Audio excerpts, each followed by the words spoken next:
let's start with the why. Was this book meant to be a tell-all? Is it revenge? Are you trying to set the record straight? Is it redemption? Talk about motivation for the book. You know, I decided I was going to write this book 24 hours after we were out of office. And there's one simple reason why, because the truth matters. And the first draft of history is written by reporters in real time. During those 2 years, it was sort of through the lens of the fog of COVID, as I say in the book, much of which was done not through primary sources, through people who weren't in the room. And I lived it. I was in the room, I was dealing with crisis, I was dealing with scandal, I was dealing with life and death decisions. And I feel like the public, particularly the people of the state of New York, given the consequences of the pandemic, given the consequences of a government being overturned, have a right to know from the people who lived it exactly what was going on during those 2 years. You talked a lot about the heavy personal toll that this all had on you, from your marriage crumbling to struggles with infertility. Are you still trying to heal, or do you feel like that journey is completed for you? I'm not sure I will ever get over what happened. That's just the reality. It was such a traumatic thing, both going through COVID and that experience, and then going through the trauma of the administration coming undone. But I finally feel like me again. I feel strong again. I see everything for exactly what it was. I've gotten to the other side of it.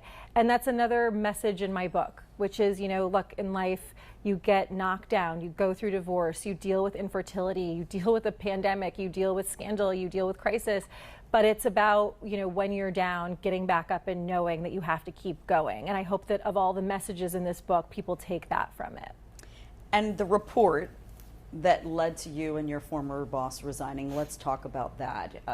The Attorney General, she mentioned you almost the same amount of times as the governor, right? 187 times. Did that surprise you? That report was a complete and total farce. And it's so interesting, Tara. In the last 2 years, I think the number of people who have seen it for what it was today versus on the day that she held that ridiculous press conference has grown so exponentially. And so, you know, a large part of my motivation in doing the book, and I do it very factually based on evidence, I quote from transcripts, from text messages, was to sort of deconstruct that report. Because in the moment when it came out, it was such a frenzy. No one could see past the headline. And so part of why I wrote this book, a main driver of why I wrote this book, is so that the people of New York can understand exactly what that report was and what the consequences of it were, so they can decide for themselves and not just through press reports what exactly that report was all about. And I know you feel that it was politically motivated, and we should mention to date there has not been one criminal charge filed against Andrew Cuomo. What do you consider to be the strongest evidence that exists that this was something that was politically motivated? You know, the report itself wasn't politically motivated, right? We called for an investigation. It was how the report was presented and the conclusions reached in that report. And the sort of manipulation of what the Attorney General did in that report by using the number 11, and then everyone just hung on to this number 11, was that no one really understood what was behind those 11. And I think that New Yorkers in particular, who are smart and savvy and tough, when they understand that 8, 9 of the 11 interactions were actually things that happened in front of other people in public spaces, a kiss on the cheek, a hand on the waist for a photograph, putting your hands on someone's face at a wedding, calling somebody sweetheart, telling someone they look lovely. Suddenly, you know, 11 doesn't really seem that meaningful. And so, you know, I think what people will find eye-opening is when I tick through very factually what those 11 were and come to understand and then say, wait, a government was overturned for this? Someone was chased out of office? We lost a competent executive for this? And then the one, what I think would be considered a serious claim, up in Albany, there was one claim of groping, was subsequently investigated. The sheriff brought a charge, then the district attorney looked at it, and the district attorney dismissed the case because he found it wasn't credible enough to take to an actual jury. So I think when New Yorkers really wrap their head around what happened during August of 2021 and then the consequences from it, it will be very eye-opening for them. Yet a civil suit remains that you are no longer a part of. What comes of that? You know, we'll see.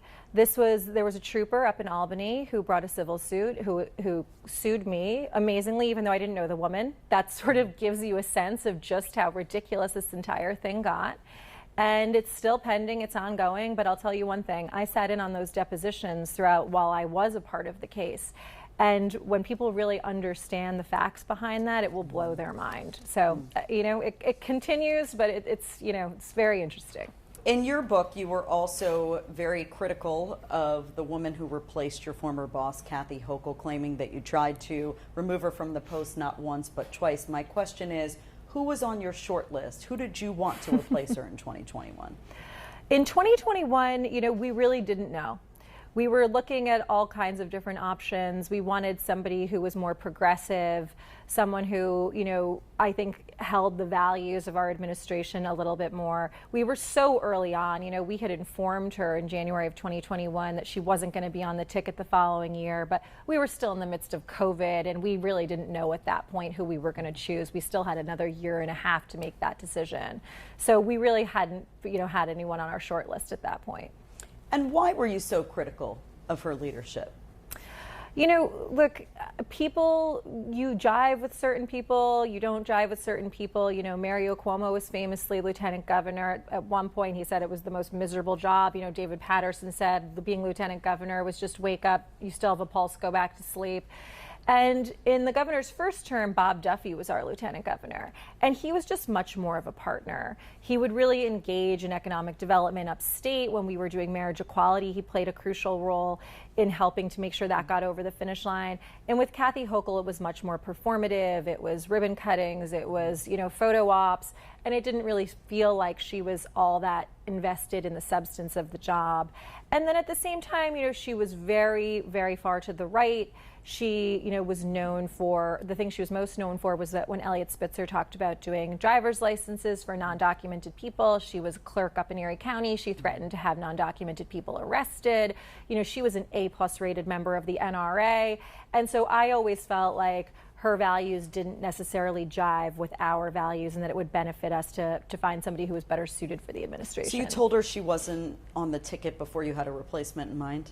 Well, I technically didn't tell her in 2021. Two other gentlemen did. But yes, she was told in 2021 before we had another replacement in mind. When you've been asked about Andrew Cuomo's political future and whether or not he should run again, you have said that's a decision that's up to him. But I love to play games of hypotheticals. Should that question be up to you, I'm sure he still relies heavily on your advice. You're good friends. You talk weekly. If he's asking you right now, should he run again for office, what's the answer? Yes. Look, again, I look around at every level of government in this state, in this country right now, local, state, federal, and the one thing that I think so many people feel, unfortunately, is that no one's in charge. There's such a lack of leadership on every level. And I think that Andrew Cuomo is such an incredible executive, strong, tough, effective, empathetic, able to get things done, reach across the aisle and work with Republicans, also work with Democrats, build literal bridges, the Mario Cuomo Bridge, Moynihan, LaGuardia, JFK, create civil rights, marriage equality. He delivered in a way that a lot of other people just talk. And I think that this country, the state, could use someone like him, and that the people of New York lost when that report came out and he was forced to resign. The people of New York lost. Do you think that he could win statewide office? I do. If you were advising him to run for an office, which office would it be? I don't know. I don't want to speculate. I don't want to get in trouble here. Is he considering running again for elected office? Can you at least confirm that? He's keeping all his options open. I found it super interesting because it was something that there was so much speculation about, that not only was he considering, according to your book, making a run for his old job and potentially running in a Democratic primary against Kathy Hochul, but he went as far as to get the volunteers, the company to print the petitions. That's not just considering it. So he was pretty far along. We were ready to go. I mean, as I write in the book, the dust had sort of settled in 2022. The investigations across the board had completely crumbled. There was no there on any of the sort of manufactured scandals that the press had hyped for that last year and that the politicians sort of seized on. And there was public polling that showed him within a margin of error. We had been doing private polling that matched the same results. Our private polling also showed that the more people came to learn about what the report actually was that had driven him from office, the more they came to sort of dismiss its findings. And he was really considering doing it. And we had the volunteers lined up, we had a paid canvas operation, we had a printer lined up to print the petitions so that we could go out and get the signatures. And he, sat down with his daughters, and it was clear to him that they had had enough, that the year before had been so traumatic for them. And you have to remember, those girls moved back home into the mansion with their dad during COVID, like so many children across this country did, went home to mom and dad for that security and that safety. So they lived this. They lived it, and they volunteered during COVID. They were at a number of those press conferences. They were all in with the state. They saw their father, sort of step into that leadership role, play de facto commander-in-chief, and then they were witness to him being torn down. And at the end of the day, and a lot of what I hope I communicate in the book, if I did it effectively, which is part of why I go so much into my own personal life and I'm so honest and vulnerable about it, is that I think people forget that politicians and government officials and public servants are people. And at the end of the day, it was a very human moment when he, had this conversation with his kids and they weren't up for it and he couldn't do it to them. So, he took the pass in 2022. He put the family first, which I think for him was the only decision he could make. And again, I think a lot of us are stronger now. I think that, it was a different time. We were in a different frame of mind. So. Were you prepared to work on that campaign? Were you a part of that? I would have, yes. Yet, I read that you said that you wouldn't work on his campaign should he run again. Why not? You remain one of his staunchest supporters. I said this too, I'll support him in any way that I can, advice, help, anything I can do.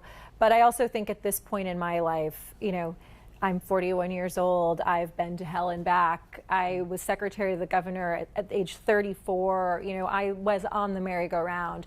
And I think it's time for me to chart my own course. And this book is sort of part of me stepping into myself and turning the page literally and figuratively for me. Could charting your own course possibly include your own run for elected office in the future? It could. It's something that I'm thinking very seriously about. How seriously? I'm thinking seriously about it. Look, Tara, and I'm sure you've seen, I have not hesitated to be critical of this current administration. I, was at the highest levels of government from the time I was, again, 34 years old. I became secretary of the governor, highest unelected position in New York. And I was there during COVID. I was there for those infrastructure projects. I was there for the budgets. I know how government is supposed to function. And I look around now and it's killing me. And so at a certain point, put up or shut up. You don't get to fire at people all day long unless you're willing to get back in the ring yourself. So it's something I'm seriously considering. What level of government most appeals to you? Local, state, federal? I think probably some sort of an executive role, depending on what that is, at what level, who knows. But I'm not interested in, being a state senator or an assembly person. No offense to the state senators or assembly person. It's just not something I'm interested in. How far along are you? I'm seriously considering and looking at options. Do you feel as though your own political future will forever be tied to that of Andrew Cuomo's? Look, it's sort of, no matter what Andrew Cuomo did, he was always Mario Cuomo's son. I am known for being Andrew Cuomo's secretary. That's not something I run from. I'm incredibly proud of what our administration did. I think he's a phenomenal executive. I think our team was the best team the state has ever had, in my humble opinion.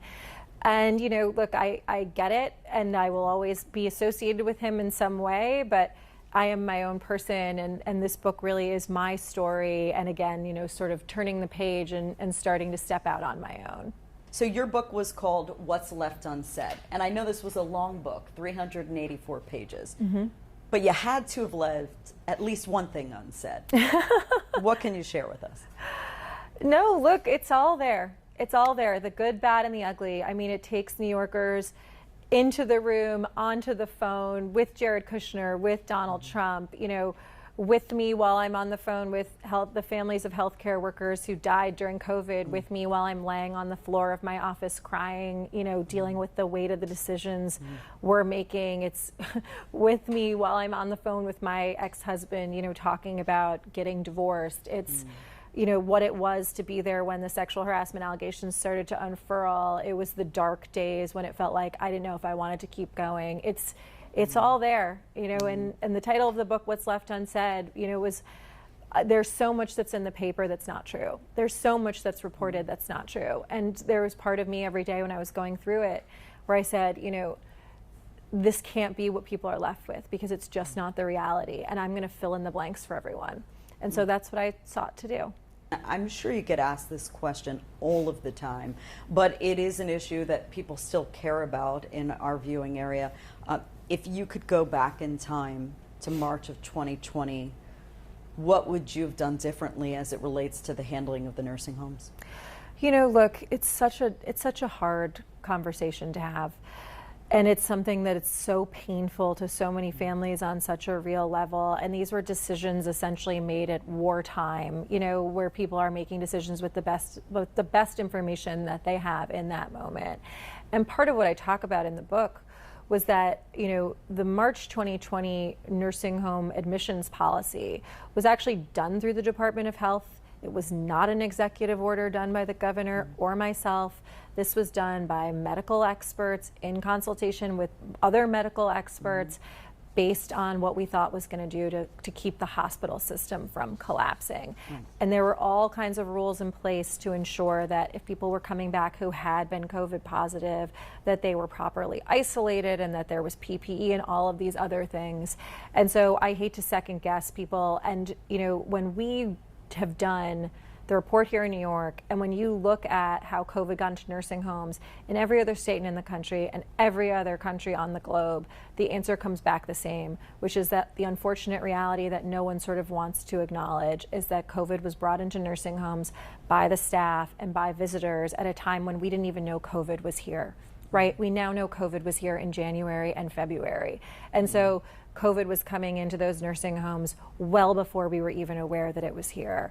And so, I think that the topic of nursing homes got so politicized and so weaponized. And if there's something that I truly regret, it's that it was never communicated properly, and that people's real life pain was able to be sort of butted around through a political lens. What do you hope people will take away from your book above all else? I hope that people sort of walk away understanding that at the end of the day, public servants are there to do their best. And they're imperfect people, and they are people at the end of the day. But one of the things I really tried to do for people through this book was sort of lift the veil and bring them into the room so they can live it and experience it for themselves, and walk away with a fuller understanding of how government works, how decisions are made, and frankly, the hardball politics that play out. Take me behind the curtain of your resignation, the moment that you decided the fight was over, and some of the emotions that you experienced that day. So it was the morning of, I think it was August 9th, and my mother called me, and she was practically in tears because Maureen Dowd had done a column that Sunday, for the New York Times, essentially comparing me to Hitler's enabler. And a number of our other key staff and former advisors, Hitler's enabler, Harvey Weinstein's enablers, just the worst possible things.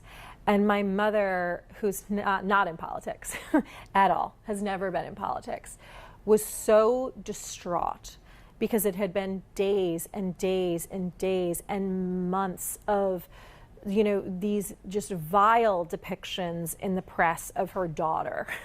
And she said, I can't take it anymore. And I'm really worried about you, and I'm worried about your team, and this is so vicious. When is it going to stop? And I just had this moment of, it's time for this to stop.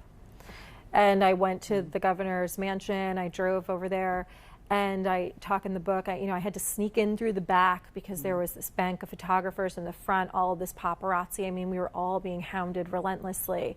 And I said to him, I can't do this to my family anymore. And it was time. Even after all this time, it still gets you emotional talking about it? You know, it's so difficult to communicate to people what those days were. Yeah.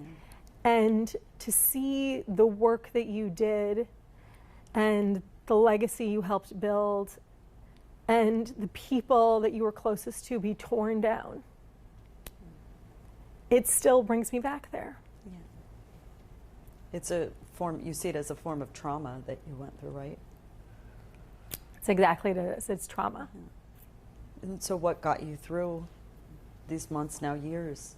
I can't believe it's been years. What's gotten you through this? The people around me.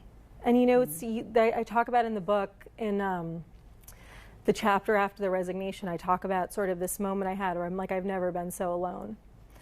And it really, I had this conversation with Jane Rosenthal, who's the head of Tribeca Films, who's one of my closest mentors, dearest friends. And she said to me, you know, people love you, let them. And, you know, politics can be such an isolating business. And they really did reduce us to these caricatures. And it was after all that we'd given during COVID and the time away from our families and all these things. And it was looking around and saying, you know, I am not, like, I know who I am. I know what my character is. I know what my intelligence is. I know, you know, what matters in life. And it was stone by stone across the morass, sort of like bringing yourself back to life. Wow. Do you think, is that turmoil what caused the downfall of your marriage? No, that was over before, and you know, and I talk about that in the book. It was, we had sort of, that had ended, you know, in early 2020. And that was another thing, you know, it's the stress that, you know, people who are in the public eye get under, where there was sort of a private acknowledgement that it was over, but we didn't want to say anything publicly because we didn't want it to be splashed across the tabloids. And so that was another, you know, sort of stressor throughout all of it, was the face that we're supposed to put on publicly versus, you know, what you're dealing with privately. And yet, despite all that you went through in the political arena, you are telling me here today that you're considering getting back in. No, I mean, look, and maybe it's because I'm a sick human being, but I love public service. I love public service and government. I feel like it's where you can do the most good for the greatest number of people. And I think that sort of what our government and political arena is missing right now are people with experience who are effective and who can get things done.